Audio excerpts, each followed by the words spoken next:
एक गांव में रमेश नाम का एक व्यापारी रहता था। वह बहुत ही लालची और स्वार्थी था। उसके पास कई खेत और बाग थे, लेकिन वह हमेशा अपने मजदूरों को बहुत कम वेतन देता था और उनके साथ बुरा व्यवहार करता था। एक दिन रमेश के बाग में एक अद्भुत पेड़ उगाया। उस पेड़ पर बहुत ही सुंदर और स्वादिष्ट फल लगते थे। रमेश ने सोचा, अगर मैं इस पेड़ के फलों को बाजार में बेचूंगा तो मैं बहुत अमीर बन जाऊंगा। लेकिन वह नहीं चाहता था कि कोई और उसके इस पेड़ के बारे में जाने, इसलिए उसने उस पेड़ को घेर दिया और खुद ही उसके फल तोड़ने लगा। लेकिन कुछ समय बाद पेड़ के फल धीरे धीरे कम होने लगे। रमेश ने सोचा कि शायद पेड़ को पानी और खाद की जरूरत है।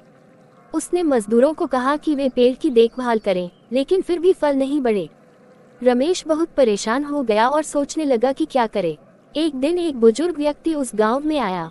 उसने रमेश से पूछा, तुम इतने परेशान क्यों हो? रमेश ने उसे अपने पेड़ के बारे में बताया। बुजुर्ग व्यक्ति मुस्कुराया और कहा, इस पेड़ के फल तुम्हें इसलिए नहीं मिल रहे हैं क्योंकि तुमने अपनी लालच में उसे दूसरों से छुपा कर रखा है। अगर तुम इस पेड़ के फलों को दूसरों के साथ बांटोगे तो ये पेड़ और भी अधिक फल देगा।